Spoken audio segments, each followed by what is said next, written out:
Okay, galing tayo sa 7-Eleven.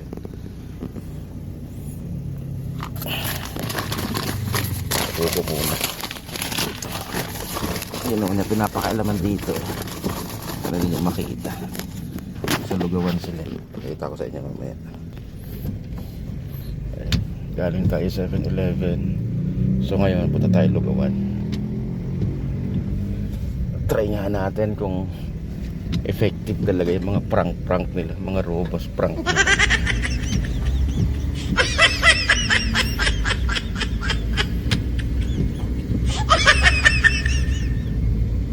So iniwan ko sila sa lugawan. Kunwari may bibili lang ako, bili ako ng drinks. So dapat doon pa lang nilagay ko na sana yung robos kaso baka sama namin kasi anak ko mahilig sa soft drinks yun.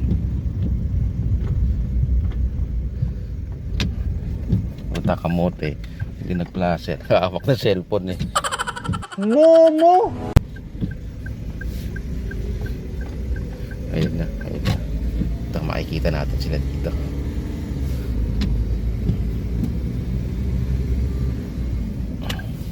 Ayun sila. Yun. Ayun sila. Naglulugaw. Yun.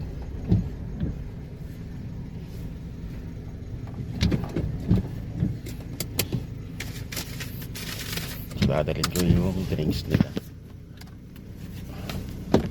Tapos dito pa lang nilagay ko na sana Ayan yung drinks nila.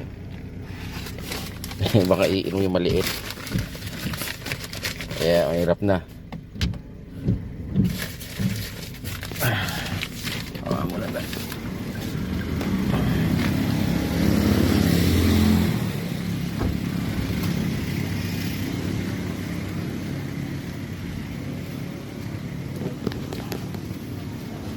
Bobby.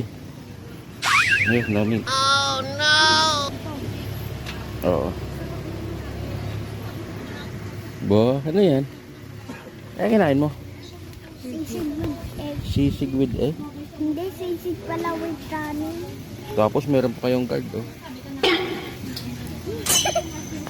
Ayaw, di ba? Ayun na, nangawit na yung leeg, Kakatingala. Di ba lang hinahagisan ata? Hirap yung maging aso. So ito na, bahay na kami. Nauna na sila bumaba. So iiwanan ko muna ito sa sasakyan. Kunin ko na lang pagkakataon. Mamaya magla-live yun para patimpla ng kape.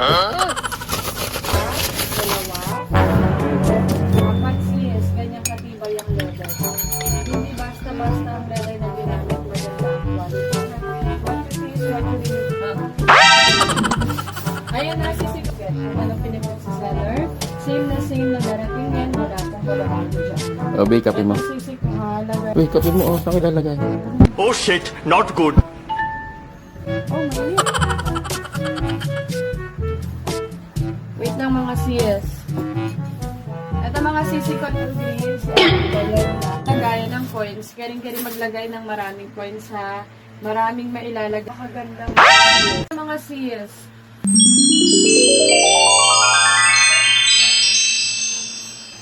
Ayan, sulit-sulitin ang pag-check out. Ito si Sarap yung kape, B.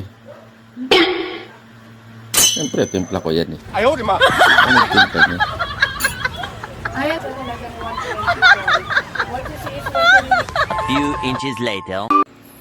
Oh shit, not good. Pag-asa to, masandal, tulog. B.